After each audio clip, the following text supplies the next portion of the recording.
بینەرانی خۆشەویستی بەرنامەی کۆمەڵە هەڵسوراوان وێرای سلااو ڕێزی خۆم و هاوڕیانی هاوکارم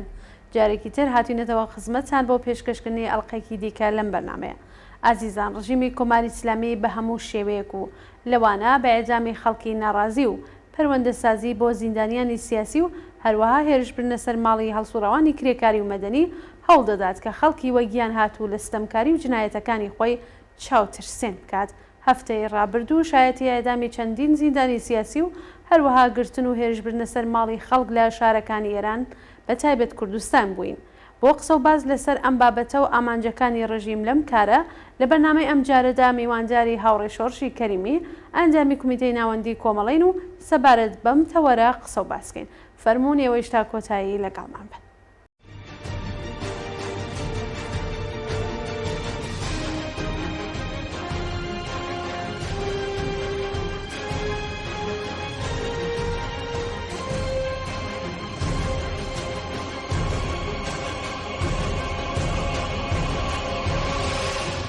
هاوڕێ شۆڕژەم کاتتان باش و زۆر بەخێر بێن بەوە بەرنامەی کۆمەڵە هەڵسوراوانی ئەم هەفتەی تەلەڤیزیۆنی کۆمەڵە.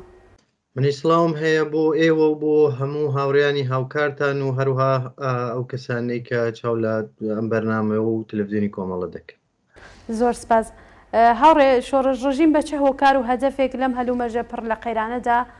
دەوێرێت ئاوا زیندانیانی سیاسی بەڕاحەتی ئاجام بکات؟ هەدەفەکەی دیارە، یعنی جیا لە کۆماری ئیسلامی هەموو حکوومەتێک وەختێ منتقی پێنامێنێ، وەختی تر ناکارامەدا، وەختێ خەڵکانێک دەڕژنە خیابان و متالبەی جۆرا و جۆر و خواست و داواخوازی جۆرا و جۆریان هەیە و ناتەوانن لە جوابدانەوە بۆ خواستانە یا دەکەوێتە تەناقوزەوە لەگەڵ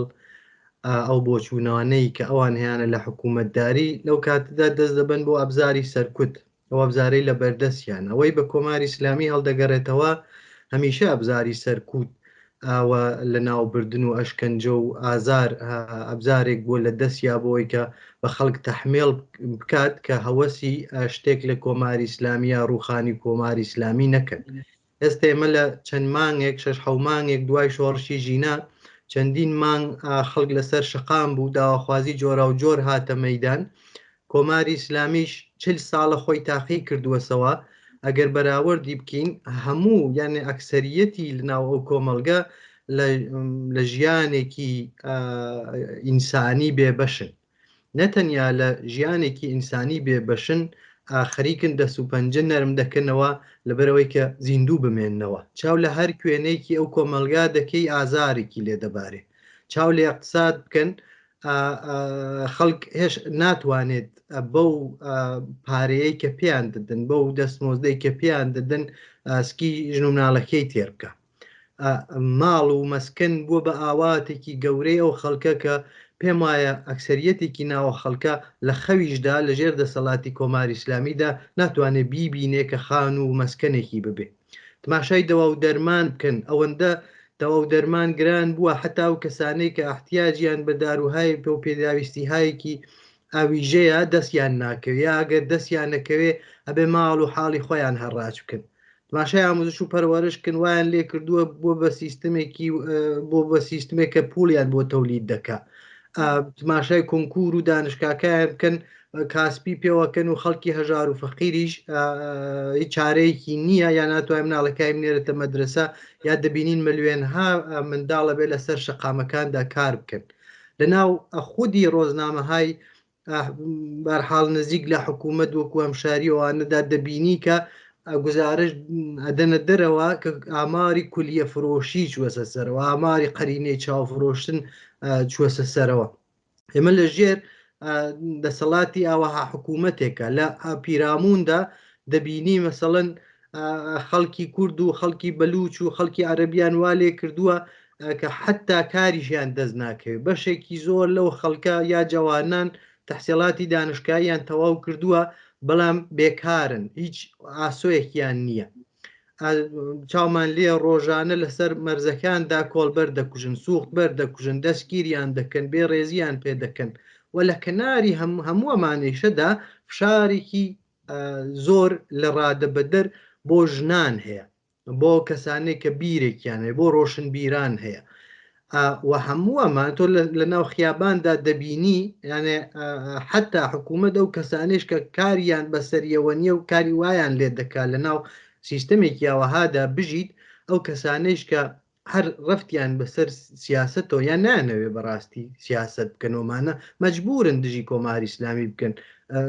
دژی کۆماری ئیسلامی بنەوە تەسەوەر بکەن لە خیابان ئاخریکن ئەڕۆنەتان نوێ سواری ئۆتۆبوسێ بن سواری مترۆیەک بن لە عینی حاڵە کابراایکی بەسیجی و پاسدار لەوێ دانیشتووە بە تۆ دەڵێ ئەبێ حەجاب لەسەر بکەیت ئەو حەجابەی تۆ ئیجازت نییە سواربی ئیجازت نییە پەرواز بکەیت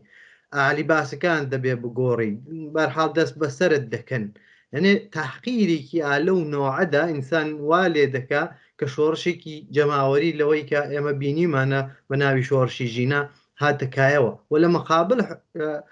هەموو ئەم شتانەی کە ئێستا من باسم کرد حکوومەت هیچ کارێکی نەتوانی وە بکە هیچ کارێک نەتوانی بیکە بەغێرەزەوەی کە خەڵکی سەرکوت کردووە ڕەحمی بە منداڵ نەکردووە مەدرسەکان مەدرسەی کەنیشکانەی شیمیایی کردووە فعالینی ئەعدام کرد و دەستگیری کردووە بەڵام ئایا لەو دەورەدا دەگەی بەدادیا ئەو ئەعدامانەوە دەیکان بە نەزەری من خەشمی خەڵک زۆرتر دەکاتەوە و هەدەفی کۆماری ئیسلامی ژەوەیە کە لە ڕێگەی ئەو کوشت و کوشتار و سەرکوتووەوانەدا فەزای ڕۆعب و وەحشەت دروستکە فەزایەک کە ئیتر نایخوا لەم دەورەدا دروستکردنی فەزای ڕۆعب و وەحشەت زمانێک کە خەڵک نانی نییە بیخوا ناومید بووە لە دەسەڵات و خۆیشی تاقی کردووەسەوە نەتەنیا نایخوا ئەوەندەی تر خەڵک خەشمگین دەکات. بەڵێ زۆر سپاس هاوڕێ شۆڕش پێتان وایە ڕژیم بە ئەم ئێزامانە کە ئەنجامی ئەدا بە تایبەت لە چەند ڕۆژی ڕابردوودا کە چەند کەسی زیاتر لە بێژین 6 کەسی ئەدام کردووە بۆ نمونە سێلاوی لە ئیسفەهان و دواتری لە شارەکانی دیکە ئایا دەتوانێت فەزاکە بە قازانجی خۆی بگۆڕێت؟ ئەوە مەسلەیەکە کە هەڵدەگەڕێتەوە بە ناو خودی کۆمەلگا ئەوەی کە کۆمەلگە واکنشێک نیشان دەدا لە مقابلی ئەوەدا بەرحاڵ ئەوە زۆر مهمە ئەو شتێک کە ئێمە بینیومانە لە دوایەوە ئادامانە ئەواقعان حرەکەتهایەکی زۆر باشکرا یعنی ئەوەی کە کۆماری ئیسلامی ئەویست خەڵک بێدەنگ بکە تەحمێڵی بکە کە هەیە و نییە هەرەوەیە کۆماری ئیسلامی ڕوخاندن ئاسان نییە و دەتان کوژین و دەتان بڕین ئەو لەلایەن خەڵکیکی زۆرەوە جوابی پێدراوە خەڵکی ئاعترازیان کرد لە فەزای میدیای اجتماعیدا لەسەر خیاباندا لە ناو ماڵەکان و شعاریاندا لە دەرەوەی احترازاتی گەورە گەورە بەڕێوە چوو بۆیە بەنظری من هەڵدەگەڕێتەوە یەکێک بە ئەو کارانەی کە خەڵک دەیکەنەوە مەرعوب نەبوون و نابن لە مقابلی ئەو کردەوانەی جمهوری ئیسلامی و بە دەرەجاتێکی زۆر خەڵک خەشمگین دەکە یانێ تۆ دەبینی خانەوادەیەک داغدار دەکەن خانەوادەی سێ زیندانیان ئەعدام کردووە بەشێکی زۆر لەو خانەوادانە نەتەنیا بەرحاڵ پەیوەزە بن بە ئینسانهایەکی ناڕازی بە دژی بە جمهوری ئیسلامی بەڵکوی تر تەواوی ژیانی خۆیان گرێ دەدەن بە نەمانی ئەو حکوومەتەوە بۆیە زۆر کەس حتا لە ناو خودی ڕژیمدا عەقیدەی وایە ئێستا سەرکوتی تر نایخوا سەرکوت دەرەجەیەکی سەرکوت لە دەورەیەکدا دەیخوا کە ئەقەلیەتێک لە ناو ئەو خەڵکەدا ناڕازی بن زمانێک کە ئەکسەریەتێک لەو خەڵکە ناڕازیە ئیتر سەرکوب بەوەندەی تر خەڵک خەشمگین دەکە بەڵام خۆ جمهوری ئیسلامی هیچ ئەبزارێکی تری نییە وەزی خەڵک باش بکە ئازادی بدا بە خەڵک ڕێفۆرمێکی ایجاد بکە هیچ کام لەوانە لە توانی یعنی واقعاً لە توانیانە تا بیکە پوڵێکیان بۆ نەماوەسەوە کە بە سفرەی خەڵکی ئیزافە بکەن دەبینی فەساد و هەمووانەوەندە لە سەر کۆڵیان ئەچێتە سەرەوە چاو لێ بکەیت لە مەجلس و بەیتی ڕەهبەری و سپای پاسداران و ئەوەندە کیسەیان دووریوە بۆ پولی ئەو خەڵکە هیچ کام لەوانە ناتان بکەن و لە مقابلدا ئێمە ئەو خەڵکەمان بینیوە وتم کە خۆی تاقی کردووە 6 مانگ بێوچان لە مقابلی جمهوری ئیسلامیە لەسەر خیابانە بوو شعاری مەرگ بە جمهوری ئیسلامی داوە ئاعتماد بە نەفسی پیا کردووە و لە هەموو ئەوانە مهمتر هیچ ئومێدێکی بە کۆماری ئیسلامی نەماوە و لە عینی حاڵە ئومێدی پیا کردووە گەگە ڕێک خراوتر بێ قەویتر بێتە خیابان خەڵکیکی زۆرتر بێنە سەر خیابان ئەو کاتە کۆماری ئیسلامیە کا بێ بڕوە. بەڵێ زۆر سپاس هاوڕێ شۆڕش ڕژیم لە ڕێگەی ئیطلاعاتەوە لە هەفتەی ڕابردوودا لە چەند شار لە شارەکانی کوردستان هێرشکرێ سەر هەڵسوڕاوانی کرێکاری و مەدەنی و بە شێوەیەکی وحشیانە چەند کەسی تا ئێستا ڕفاندووە دوای زانیاریەکان لەم بارەوە چی؟ هەمیشە کۆماری ئیسلامی وا بووە یانێ لەم ماوەیەدا کە لەسەر حاکمیت بووە هەمیشە لە کاتی بۆحرانەکان یانە بۆحرانی مەشروعیت پەیدا دەکا بڕێژار کۆنتترۆلی دەردەچێ خەڵکیکی زۆر ناڕازیە هەمیشە دەسەنێتە بان نقاتێکەوە کە دەتوانێت ئەجماعێک دروست بکە ئەوژێکێ لەو تاکتیکانەیە کە پێشووتر کردوویە موافق بووە بەڵام لەم دەورەدا بە خۆشحاڵی و موافق نابێ ئەویش دەستنیانە سەر بەلوچستان خوزستان و کوردستان لەبەرەوەی کە بڵێمانە تەزیێت تەلەبن ئەمانە کەسانێکن کە بەرحاڵ خەریک لەوانێ ئاسیب بگەێنن بە ئێشتما بەڵام هەموو ئەوانە ئیتر لەم دەورەدا نایخۆن ئەو هەڵمەتانێش کە دەستی پێکردووە کوردستان نەخشێکی بەرجەستەی بووە لەو بزوتنەوەیەکە لە کایەدا بووە بزوتنەوەی ژنجیان ئازادی بۆیە بەشێکی تۆڵەکردنەوەیە لە خەڵکانێک کە بەرحاڵ بوون بە سبەبی ئەوەی کە بزوتنەوەیکی زۆر ڕادیکاڵ و بەهێز لە ئاستی ئێرانە بەما خواست و داواخوازی هایەکی زۆر ڕادیکاڵ و ئینسانی بێتەکایەوە و هەمەوەی کە ترس لە خێزشی دووبارەی خەڵکە یعنی ئەوان حساوی ئەوە دەکەن کە ئەگەر خەڵک دووبارە بێتەوە سەر شەقام ئەم جارە ئیتر لەوانێ بەرحاڵ تەواوی کاسە و کوزەکەی برژنە سەر خیابان و ئیتریچێکی لێ نەمێنێتەوە بۆیە دەست پێشخەریەکە و دەسەدا بە گرتنی فعالینێکەوە کە داوای مافی منداڵ دەکەن مافی کرێکار دەکەن داوای مافی ژن دەکەن هاوار دەکەن اعتراز دەکەن دەڵێن خەڵک بە وەزیەتەوە کە ئێستا هەیە ناتوانێت ژیان بکە و لە هەرەو چوارچێوەشدا فعالینێکی زۆری دەستگیر کردووە لە شاری سنەدا ڕژاونە سەماڵ مەسەڵەن کەسێکە گیانی بەخت کردووە هومەنی عەبدوڵایی لە جەریانی هەموو قیامی ژینادا زۆر بێگوناحانە گیانی بەخت کردووە و مەجموعای فعالینی کارگەری و مەدەنی کە ڕۆیشتون بۆ ئەو ماڵە ڕژاونە سەماڵی ماڵ ئەو ماڵە و زۆر بە شێوەیەکی زۆر دڕندانە ئەو فعالینیان دەستگیر کردووە کە حتمەنە ئێوە لە بەرنمەکانتانە ناویانتان خوندووە سەوە من جارێکی تر لێرە دەڵێمەوە حەفەش کەسیان دەستگیر کردووە کە ماڵی کەریمی شادمانی عەبدی عەبدوڵا خێرابادی هاجری سایدی سیروانی مەحمودی یەغباڵی پیشکاری خەباتی مەحمودی و هەیبەلا کەریمی دەستگیر کراون و بە شێوەیەکی زۆر زۆر دڕندانەوە هەتا ئێستش هیچ خەبەرێک لە بەردەستان نییە ئیقباڵی شابانیان دەستگیر کردووە فعالێکی کرێکاری تر بەنای ساید ناوەکەم بەداخەوە فەراموش کردووە دەستگیر کردووە ئازارێکی زۆر یانیان داوە و لە شارەکانی تری کوردستانیش هەروەها هەڵمەتهایەک بەڕێوە چووە ئەحکامیان داوە لە ماوەدا بە مەجموعای لە فعالین بۆیە فشارهایەکە زۆرتر لە نەتیجەی ناتەوانی حکوومەتە تاوەی کە بتوانێت قودرەتی خۆی بنوێنێ خەریکە زعفی خۆی دەنوێنێ ئەو بەوەی ئەقدامات. بەڵێ زۆر سپاس هاوڕە شۆڕش هێزن تنجامی و ئەتڵاعاتیەکانی ڕژیم تەنانەت هێرشیان کردوە سەر بنەماڵی ئەم کەسانە و بە لێدان و سوکایەتی پێکردن جوابیانیان داوەتەوە ئامانجی ڕژیم لەم کردەوە قیزەونانە چییە بەڕایەوە؟ پێشەوە حەزەکەم بەڕاستی لەبەرەوە بڕێ ئەتڵاعاتم هەیە لەسەرەوەی کە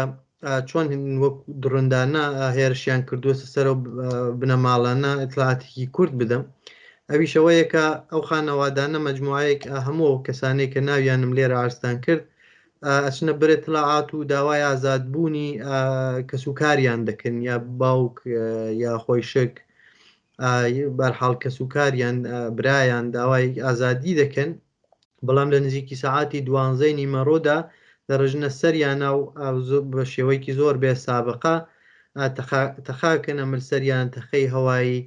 6 کەسیان دەستگیر دەکەن حتا ئەو ژنانەی کە هەڵمەت دەدەن نەهێڵن کەسەکانیان زیندانی بکە لەوێ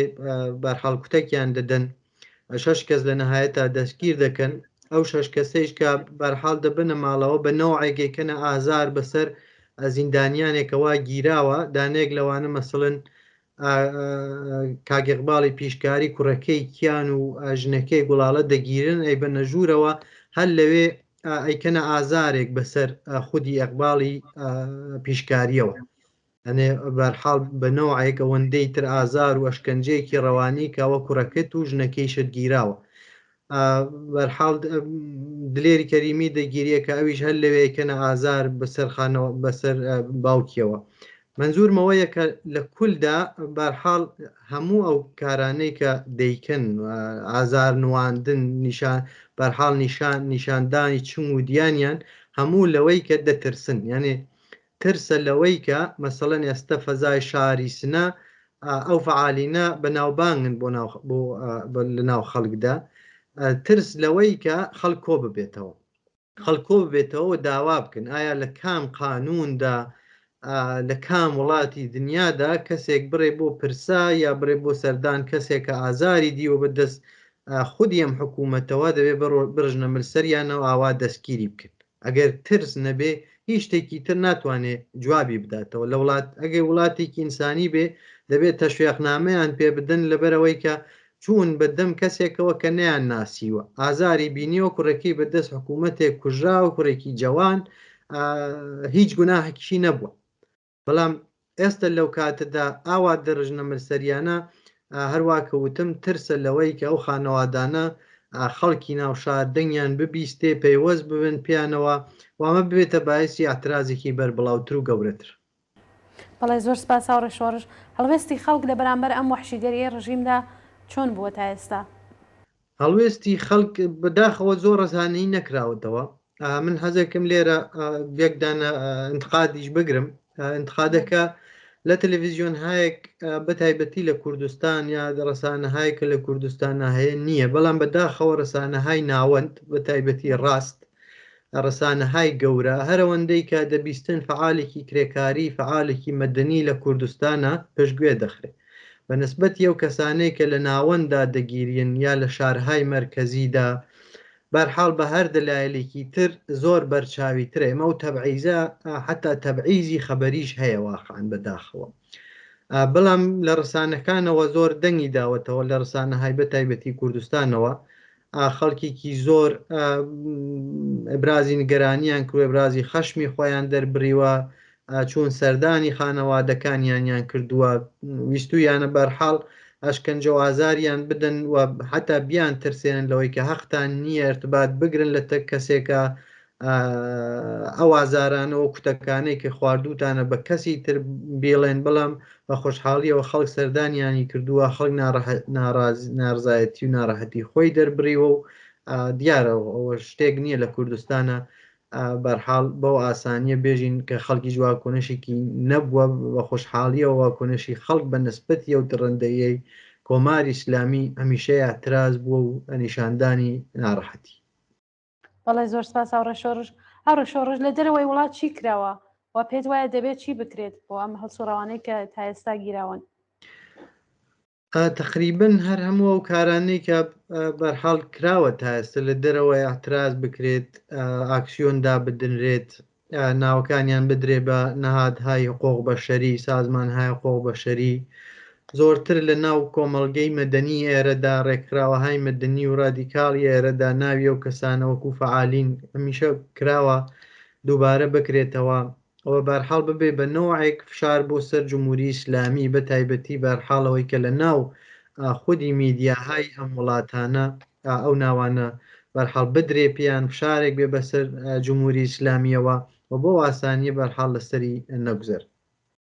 بەڵێ هاوڕێ شۆڕژ ئایا ڕژیم دەتوانێت بەم شێوە لە وەحشیگەریە بەسەر شۆڕشی ژینادا تێپەڕێنێت؟ ئایا ڕژیم پێی وایە خەڵک بێدەنگە یان بەگشتین چۆن دەکرێت بەر بەم وەحشیگەریە ڕژیم بگیرێت؟ ئەوەی کە کۆماری ئیسلامی دەتوانێت من پێم وایە ناتوانێت، پێم وایە ناتوانێت لەبەری ئەوەی کە خەڵک ڕژایە سەر شەقام وەختەی لە گیانی خۆیە گوزەرێ و ئەڕێتە سەر خیابان و عەلارەغمی ئەوەی کە ئەزانێ کۆماری ئیسلامی وڵاتێکی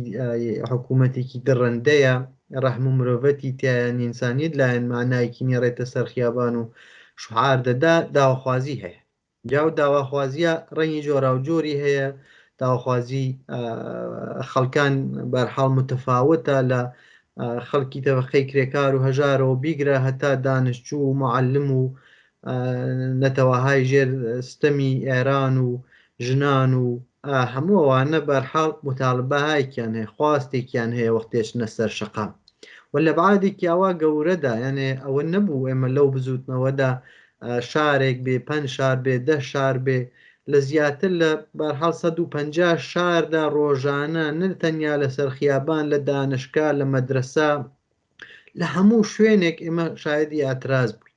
دێو داواخوازیانە نەتیجەی 40 ساڵ حکوومەتە هەمووی کۆکراوەتەوە بانیەک و ئێستا بووە بەوەی کە ئاخرین نیشانەکانیمان لە شۆڕشی ژینا بینیوە. دەی بەو تۆ خەڵکانێک ئاوا داواخوازیان هەیە بە سەرکوت بە کوشتن بە سەرکوت ناتوانانی جواب بدەیتەوە بۆ خواستانە. بەدا ئەگەر لە حکوومەتهایەک ترا ئینسان دەتوانێت ببینێ کە دوای شۆڕشی کیاوە نەهایەتەن هەوڵەدن ئاڵوگۆڕێک دروست بکەن، نەهایەتەن هەوڵەدن بەشێک لەو داواخوازیانەی خەڵک بگرن، بەشێک ئەقناع بکەن، بەشێک متالبێ اقتصادیەکەی بەراورد بکەن، چەندین ڕەفۆرم بەرگوزارکەن. بەڵام ئێمە ئەوەی لە کۆماری ئیسلامیدا دەیبینینەوەی بە دەلیلی ساختاری ئێستا وەختی ئەو بەرنامە نییە نە لە ڕێفۆرم ئەتوانێ خەبەری بێ ناتوانێت بە دەلیلی کێشەی ساختاری نە اقتصادی ئەوەی هەیە نە ئازادی سیاسی ئەتوانێ بدە. بۆیە سەرکوتیش پێش ئێستا جارێکی تر وتم سەرکوت زەمانە لەوانەیە کەسێک پرسیارکە بۆچی لە دەهەی 60 کۆماری ئیسلامی توانی بە سەرکوت یا دوای انقلاب توانی بە سەرکوت خۆی تەسبیت بکە. بەڵام لەو دەورەدا ئەقەلیەتێک ئاعترازی دەکرد. کۆماری ئیسلامی تازە هاتبووە سەرکار، تاقی نەکرا بووەوە، هێزی چەپ و پێشڕە و کۆمونیست رادیکال بەتایبەتی لە کوردستان شەڕی دەکرد تش بە کۆماری ئیسلامی. بەڵام ئەکسەر شارەکانی ئێران خەڵک لەگەڵ شتێکە ڕوبەڕوو بوو کە نەیدەزانی لەگەڵ چیا ڕوبەڕوە ئاعترازیشی پێ نەبوو.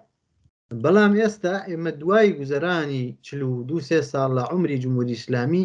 تاقی کراوەتەوە ڕۆژ بە ڕۆژ ئەوە شتایەک نییە کە ئۆپۆزیسیۆن بێژێ، ئێمە مانان بێژین، خودی ڕژیم خودی حکوومەت حتا سەران خامنەیش خۆی شارێ پێدەکە مشکلی اقتصادیمان هەیە. لە ناو ڕۆژنامەکانیانە چاو لێ بکەوتم ماوەیەک لەمە بە لە ڕۆژنامەی هەمشەریات و خەجاڵەتی بەرحاڵ نایشیان گرێ کولیە دەفرۆشت، قەرینەی چاو دەفرۆشت، مناڵ دەفرۆشن. دێ باشە ئێستا لەم شەرایەتدا ئێمە لەگەڵ ئەکسەریەتێکا ڕوبەڕووین. چۆنیەتی خونساکردنەوە و لە بینبردنی سیستمی سەرکوت ئێستا پرسیارێکە خەڵک لەگەڵ یا ڕوبەڕووە. بە نظری من خەڵک خۆی تاقی کردووەسەوە، هەم خەڵک خۆی تاقی کردووەسەوە هەم حکوومەت هێزیان بەرابەرە، یانێ تقریبن بەوەی کە لەو شۆڕشەی ژینادا بوونە کۆماری ئیسلامی دەتوانێت و بزوتنەوەی لە ناوبەرێ نە خەڵکیش لەو شەرایەتە بەو ئەبزارانەی کە پێشووتر بەدەستیەوە بوو دەتوانێت کۆماری ئیسلامی بڕوخێنێ، ئەبێ ئەبزاری تر بەدەستەوە بگرێت تا بتوانێت ئەو سەرکوتە خۆنسا بکاتەوە. ئەویشەوەیە کە بە کۆمەڵ لە خیابان نابێ، بە کۆمەڵ لە خیابان نابێ خۆی ڕێکخراوە بکە. ئەو ڕێکخراوە حکوومەت ڕێکخراوە، تۆ دەبینی ئەنواعی ڕێکخراوەی هەیە لە ئەرتەش، لە سپا، لە وەزارەتی ئیطلاعات، لە نەهادهای پوڵی و بانگی، لە نەهادهای وەکو بەسیج. بەڵام خەڵک بەداخەوەی نییە. زمانێکە ئەوەی بێ مەرکەزیەتێ پیا بکاوە اعترازاتانە بتوانێت مەرکەزیەت پیاکە ڕێکخراوەهایەکی گەورە دروست بێ کە کۆماری ئیسلامی پێی نەوێرێ خەڵکانی ئەوەندە لە خیابانە بن کە کۆماری ئیسلامی پێ نەوێرێ ئەو کاتەی تر جمهوری ئیسلامی فەوتاوە. من یەک مثاڵێژم بۆی کە بەرحاڵ تەسویرێکی ڕوونتر بدەم لەوەی کە منزورمە. ساڵی 1970 لەو کاتەدا ڕێک لە بیرمە لە خیابانی انقلابەوە حتا خیابانی ئازادی تاران خەڵک بوو، یعنی چەندین ملیۆن خەڵک لە خیابانە بوو. هەر ئەو ڕۆژە ئێستاوانێژم جیا لە ناوەڕۆکی سیاسی ئەو بزوتنەوەیە، منزورم هێزی جەماوەرە لە خیابان نبوون. هەر ئەو ڕۆژە خامنەی دەسووریدا هیچ نیرویکی سەرکوتگەر بە قەولی خۆیان نیروی انتزامیوانە هیچ کە حاضر نابێت نەدەست بۆ باتۆم ببانە سەرکوت بکانە هیچێ، لەبەرەوە لافاوەیانی برد، یعنی لافاوی ملیۆنی خەڵگەیانی برد. ئەوە ئەتوانێت ئەو دەستگای سەرکوتە بەرحاڵ ئەو حتا ئەو کەسانش ڕیزش پێپیا بکە، ئێم لە ترسی گیانی خۆشیانە باتۆم و چەک و هەموو شتێکیاندا بنن. ئەوە پرۆسەیە کە ئێمە هاین لە ناویە خەڵک دیارە بەشێک زۆر لە ئەو کەسانەی کە ڕێبەری نقاتی جۆرا و جۆریان کردووە لە ناو شۆڕشەدا بوون، لە ناو خیابانەکانە، لە ناو مەحەلاتە بوون، فێر بوون چۆن بەرەو ڕووی نیروی سەرکوت ببنەوە، دەرسیان وەرگرتووە لە پێشووتر، خۆیان ئەو شتانە دەزانن و بەشێکی زۆریان لانی کەم دەزانن. بۆیە شەڕی ئەم دەورێ شەڕی خۆنساکردنەوەی ئەو باڵە سەرکوتەی حکوومەتە وە خۆڕێکخستنە. ئەو دوودانە ئەبزارێکەدا بە دەستی خەڵکەوە کە بتوان کۆماری ئیسلامی بڕوخێنن و لە عینی حاڵا کۆماری ئیسلامیش توانی ئەوەی نییە پیرتر و بێدەسەڵاتتر و ناتەوانترە لەوەی کە بزوتنەوەیکی جوان و